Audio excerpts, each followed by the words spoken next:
Hey guys, my name is Bryan Driscoll with Motivated Leads. You're listening to the Fearless Investor Podcast with my good friend Kyle Stanley. Keep listening to learn how to conquer the world of investing.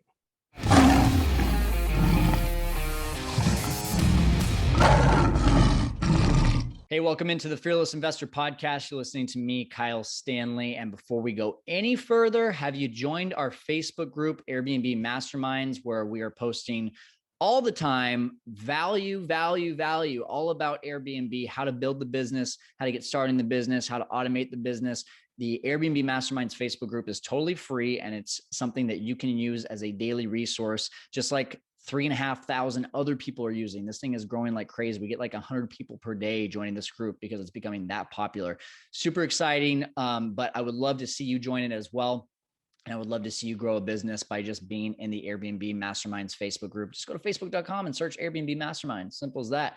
All right, now let's get to it with Bryan Driscoll. This guy is with Motivated Leads. And Bryan, when he found out that the internet was an easy way to start a real estate business, not only did he do that for himself, but he started doing it for other people. And he's helping you to learn how to get Facebook leads, SEO leads, leads for your website. And if you're just not that person that wants to learn that techie stuff, then he's also doing it for you. So we're going to learn that right now from Bryan Driscoll here on the Fearless Investor Podcast. Hey guys, welcome into the Fearless Investor Podcast. You're listening to me, Kyle Stanley. And before we get to it right now with Bryan Driscoll, I just want to ask you, is it really possible to make a business out of Airbnb? That's the question I get all the time. People think it sounds too good to be true, but I'm here to tell you it is not too good to be true. And you can actually do it without even owning a property. And that's when I found out that information back in May of 2019. I hit the ground running, and here I am 2 years later. We went from 0 to 37 units now with Airbnb. We're netting close to $30,000 a month as a company. And you can do the same thing. You can literally do this without even having a property of your own. And all you got to do is download our Airbnb Kickstart course. It's right there at fearlesskyle.com. And you can get started with mastering, automating, and scaling an Airbnb business that can pay you over 6 figures. Once again, fearlesskyle.com, and you just click on the Airbnb tab. Now, with that being said, Bryan Driscoll coming out of Pittsburgh, Pennsylvania here. He and I are going to have a great conversation about how to, we just talked about automating an Airbnb business. How about automating some leads into your real estate business? I'm excited to have this conversation. Bryan, thanks for being with us here today. Glad to be here. Thanks for having me. All right. So Bryan Driscoll with Motivated Leads. What is your most interesting real estate investing story? Let's get it started there. Yeah, sure. So I'd say my first property, I was super green. First property, I was bringing in contractors. It had a big remodel. And the biggest blunder I had was I hired this guy to do the roof. He came, ripped the whole roof off, put half of it back on, and just never showed back up. Oh my gosh. I'm like, geez, man, what am I going to do? So I had to go on to, I think it was Thumbtack, pay a guy. You know how hard it is to get a roof rat same day or next day? Yeah. So I had to pay a lot of money to get the roof fixed. This guy just disappeared, which lesson learned, like pre-vet your contractor, stuff like that. Yeah. But yeah, I was like, that's probably one of the stories that I'll always just remember because it was like such panic. Dude, we have the same thing going on in Arizona right now. First contractor that we've ever had to fire. So he didn't disappear on us, but he basically mentally and physically disappeared on us. For 3 weeks, just nothing was going on at the house, and we had to find out the hard way. So that is not a fun situation to be in, especially it's going to cost you some extra money, not just time, right? Right. In Pittsburgh, it rains like every other day. Oh gosh. Yeah. No, that's no, thank you. Thank you. All right, cool. Hey man, I'm excited to talk about you today. Excited to talk about this strategy of using and automating leads through the internet. And it's something that I feel like we haven't really talked much about it on this show, and we really haven't talked much about it. I feel like we don't talk much about it when it comes to real estate investing. It's always the, direct mail, or it's the bandit signs. It's maybe even getting on the radio or TV, and that's even becoming archaic. But the internet, you would think, would be the number one thing that people are using, but it just doesn't seem to be used a whole lot. So I guess before we get into all that, rewind the clock. Where was Bryan Driscoll before real estate, before running Motivated Leads? What brought you into it? Let's hear from the beginning. Yeah. So in the beginning, like I was just hustling, trying to make it. Found out I'm having a kid, living in a $400 apartment. Oh, you know boy. What I mean? Yeah. And I'm like, hey, I gotta figure something out.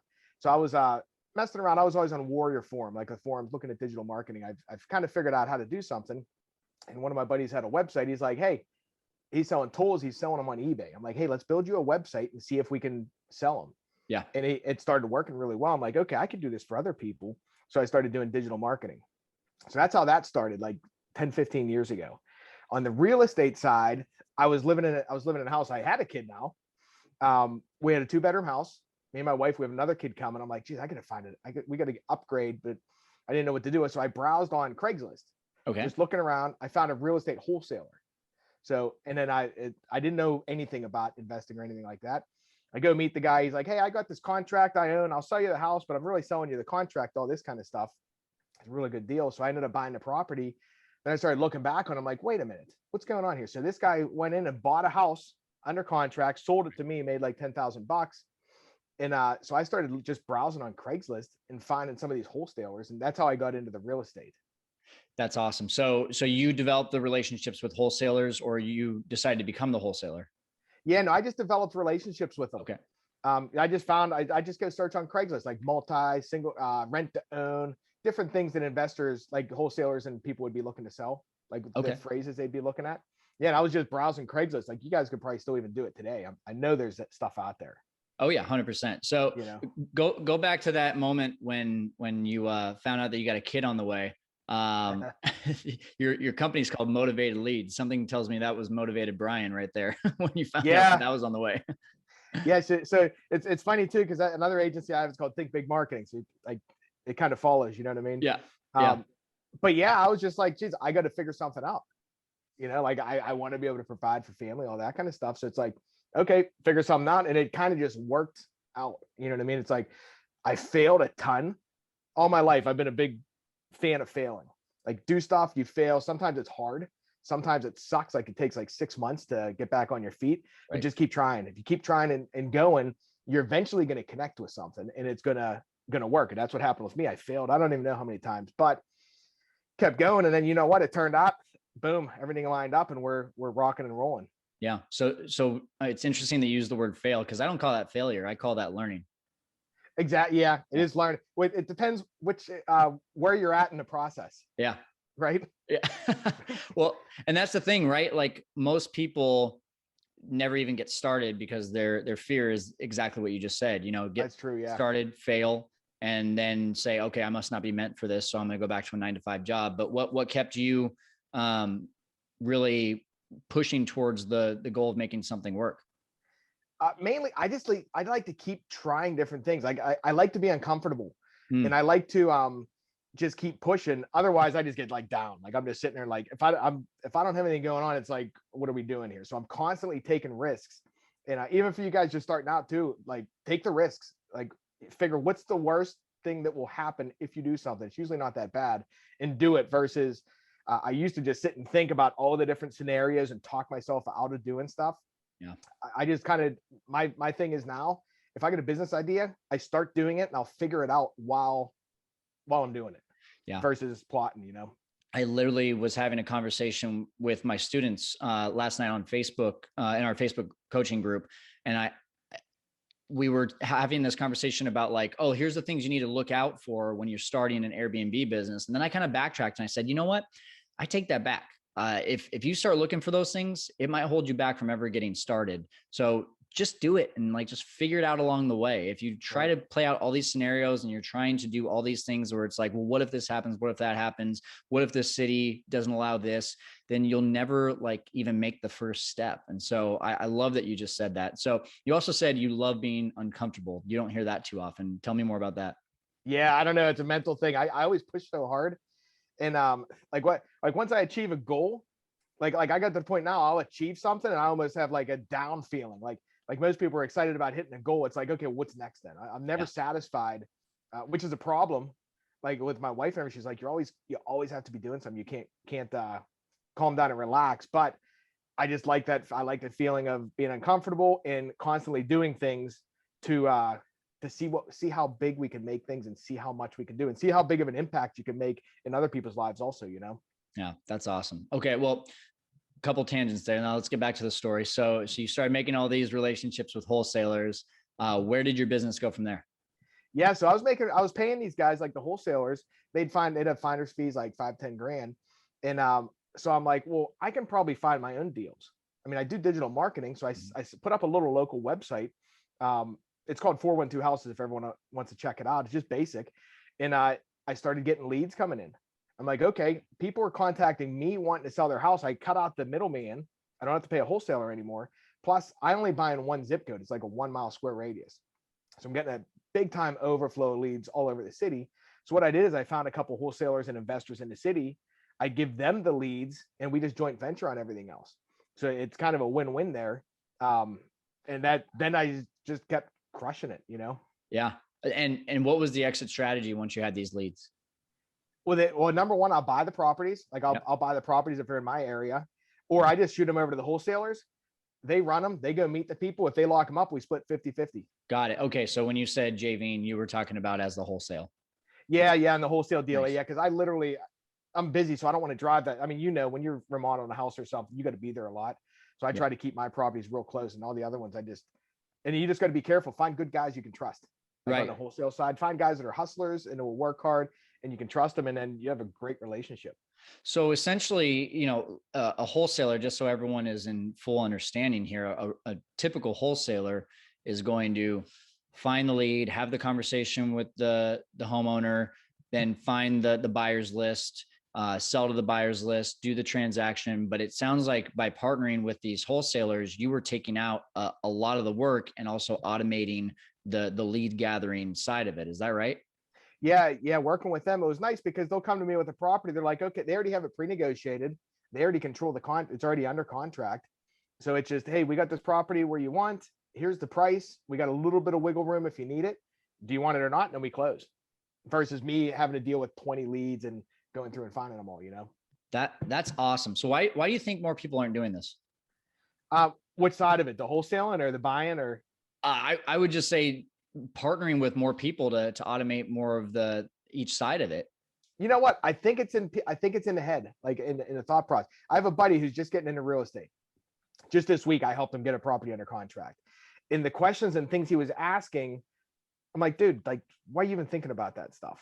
Like he was talking himself out of some of the things that would never let him take that first step.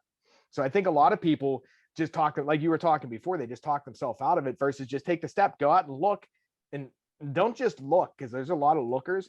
Start making conversations, reaching out to people, but then also don't overpay and like know what you're looking for too. But take those steps and have the conversations, because if you keep doing that, you're going to come across a deal and it's going to feel right, and you're going to be able to move forward.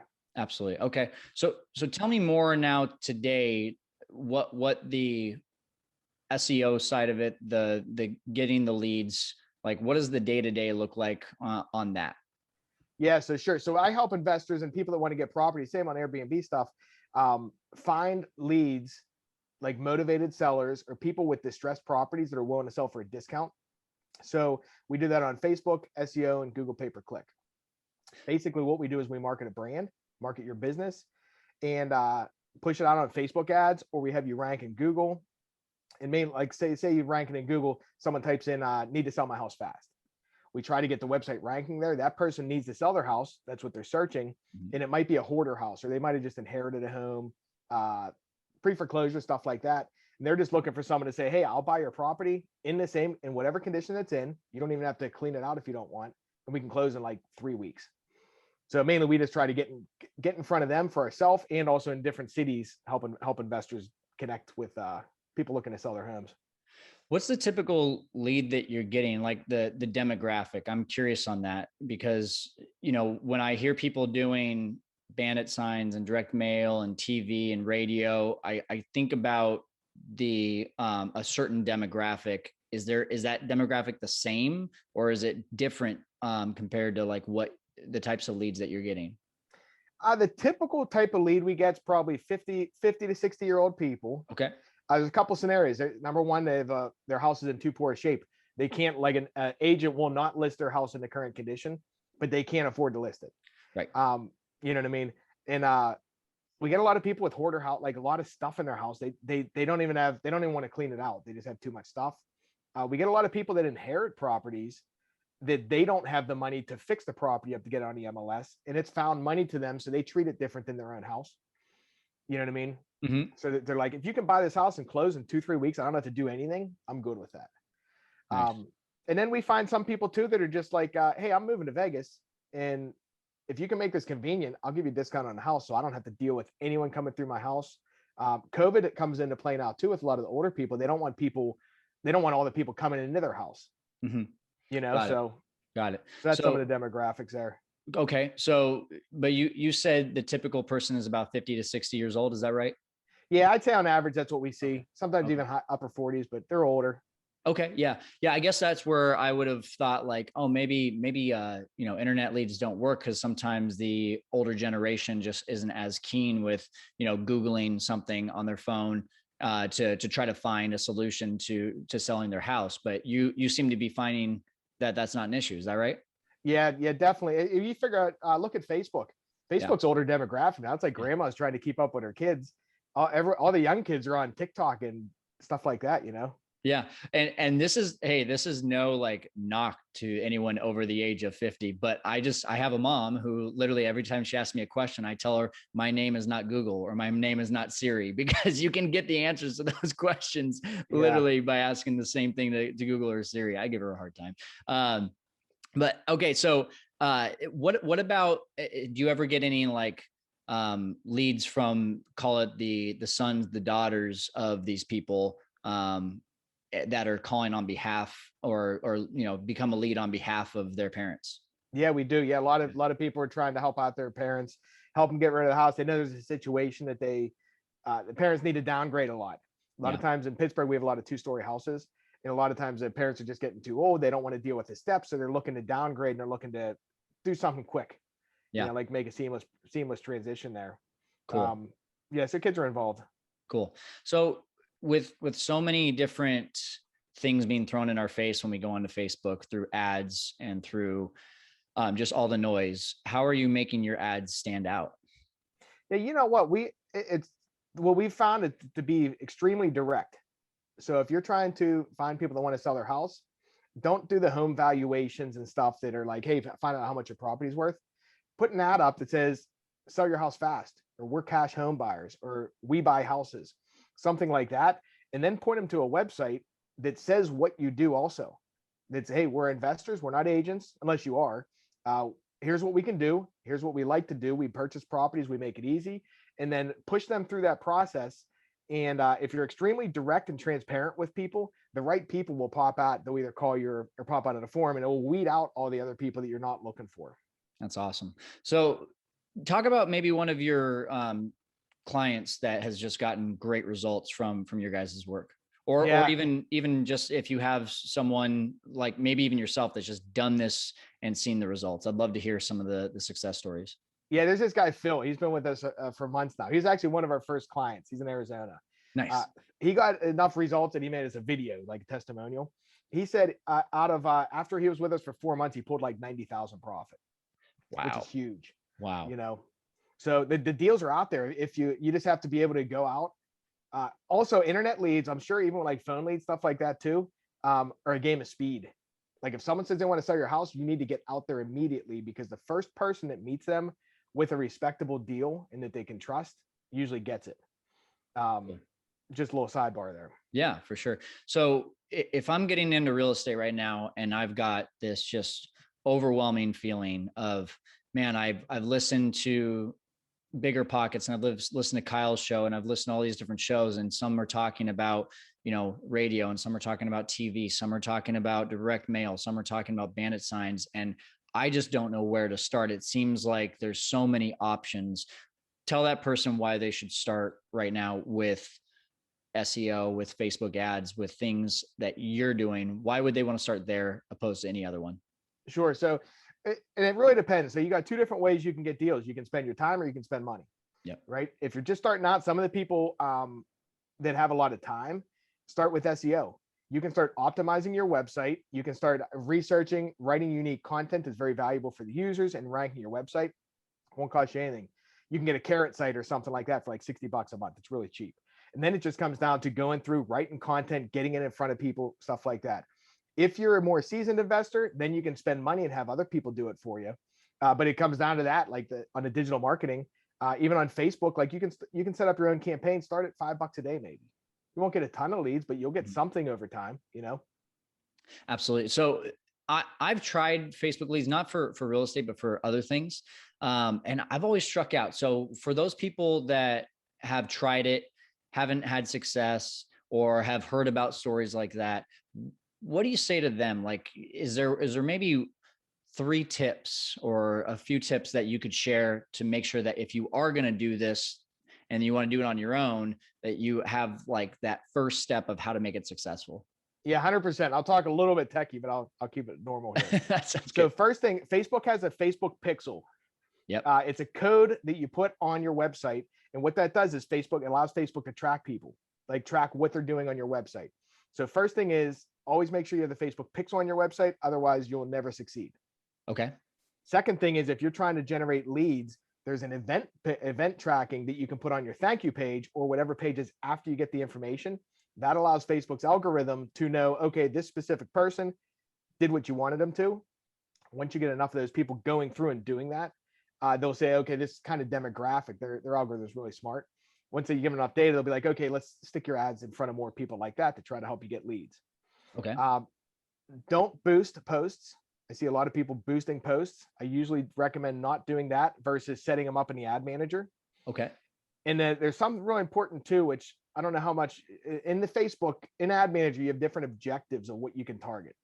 You can say, Facebook, we want to get engagement, or we want to get likes, right? We want to get traffic to our website, or we want people to watch our videos, or we want conversions. You want to be specific and don't beat around the bush on that. Facebook knows the people that will watch a video and do nothing else, or they know the people that will click your link and do nothing else, or they know the people that will like your post, and they know the people that will convert. So what you want to do if you're going for leads, don't build these fancy funnels and all this kind of stuff. Put a campaign up and say, I want conversions, and put your code on a website and push for that. Or if you want awareness, like put a video view campaign up if you want people to watch videos. But I usually recommend go with conversions. Okay. So that's a big one there. And why do you say go with conversions? Well, if someone, you can do a campaign and spend a whole bunch of money on people that click your link. All they're doing is clicking your link. Right. Like there's nothing happening after, unless that's what you want. You know what I mean? Like a lot of people say with a podcast, if we're pushing out, we're probably pushing out for video views, you know, because we want people to watch it. Right. So you have to think about what your objective is. It awareness, or is it to get people to call you? Is it to get lead forms filled out? Figure out what the objective is and work backwards and go after that. Cool. So I think if I understand the pixels part, right, if you don't know by now, I'm not a tech guy, but the first one you mentioned was the pixels. So that's why anytime if I go to, like, what's your website? Is it motivatedleads.com? Yeah, motivated-leads.com. Motivated-leads.com. If I go to your website, then shortly after that, I'm probably going to start seeing some Facebook ads pop up about motivated leads. And is that why? Because you have the Facebook pixels? Yeah. We'll live in your feed. Yeah. It's the same as like you go to Amazon, you look at shoes, you don't buy them. Facebook just saw, hey, you looked at this, you're interested in it, but you did not make it to our conversion event on our thank you page. Right. So what we're doing is we're going to show that to you because you're already interested in it, and try to get you to convert, which is interesting. Think about if someone's on your website and is interested in selling their house and they don't convert, you can show very targeted ads to those people that didn't convert because they've already shown interest there. And it's cheap because you're only showing ads to them, not your whole city now. Yeah, absolutely. And it also, when you think about the wholesaling, cold calling leads, you know, in order to get in front of that person 12 times, you literally have to dial their number 12 times. Right. But if I've got someone that clicked on my website, then I can stay in front of them without having to actually do any manual work or to pay a VA to go out and do all those cold calls to get in front of them 12 different times. Am I summarizing that right? Yeah, 100%. And plus you figure the people that see you, they're still thinking about it for that month. They're seeing your ad every single day. So they think you're a humongous company. Meanwhile, you're only showing your ad to like 50 people or something. You know what I mean? Like whoever's been on your website, but they see you. And then as long as it's credible content you're giving them to, and it's building trust, they're like, okay, I see these guys. They must be good. A lot of them probably don't even remember they were on your website before, or even read a blog and got on your pixel, stuff like that, you know? Yeah. So that's another thing. I mean, I know you already said, you know, say, sell your house fast, you know, get get your house out of your hands quickly, all that kind of stuff. That's great for the content. Do you do that in a fancy like logo? Is that done on a video? Is it just done in plain text? Like, how are you presenting that? Yeah, sure. So on the Facebook side, we'll design an ad. Sometimes we'll even do a GIF. We're targeting ugly houses, like ones that are all beat up. So we usually put the type of home that we're trying to target in the image. We'll put "sell your house fast" with our logo. We make it look real professional, but it's not like something super fancy. Okay. Yeah, we're just trying to say, okay, we buy houses and we put ugly houses on it. If someone has an ugly house and they're trying to get rid of it, versus some people put real fancy house. I'm like, we're not looking for them. Like agents would though. If you're a real estate agent, you want the real fancy house on your ad. Okay, cool. So now if I'm listening and I'm like, there's zero chance I'm going to learn Facebook ads, I would just rather get someone like Bryan to do it for me. Talk about that. What's the service side of this that you do for people?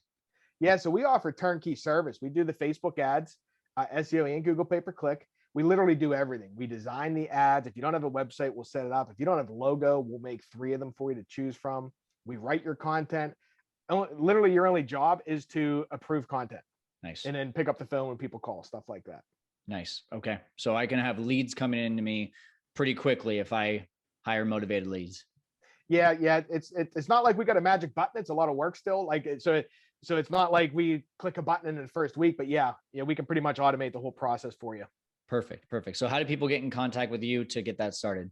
Yeah, you can just go to our site, motivated-leads.com. Just Awesome. fill out a form on there and we can chat. Easy as that. Any other place people should follow you? Social media, anything like that? Yeah, I mean, they can hit us up on Facebook, LinkedIn. I don't even know where links on those though. You don't know what? Yeah, I don't even know my link on there. I think it's facebook.com/motivated lead. There you go. Just search motivated leads in Facebook. I like it. Cool. Well, Bryan, before we log off here, any last words to share with the audience? Mainly, if you're thinking about doing something, just do it and figure it out on the way. And make sure you surround yourself with smart people. I can't agree more with that. It's not about what you know, it's who you know. And then it's what you know. Start off with the who, then go to the what. Bryan, thanks so much for being on the show today and helping our audience to conquer the world of investing. Hey, thanks, man. Appreciate it.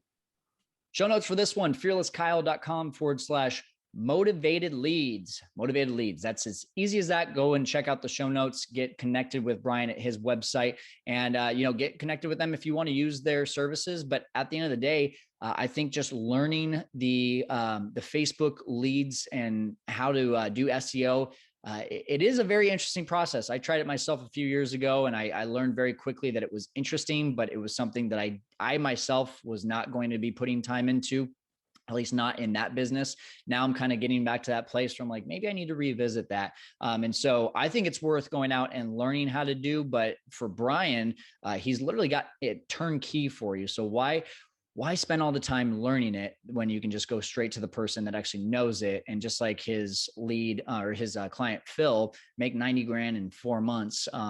That's what is possible with working with him. So that's pretty cool. I hope that you got a lot out of this show today. And if you haven't already, make sure to leave a review on our podcast, and then also like, subscribe, and comment on the YouTube channel. Would love to see you get active on there. That's it right now for the Fearless Investor Podcast. We'll see you next time. And thank you for being here to conquer the world of investing. We'll talk to you later.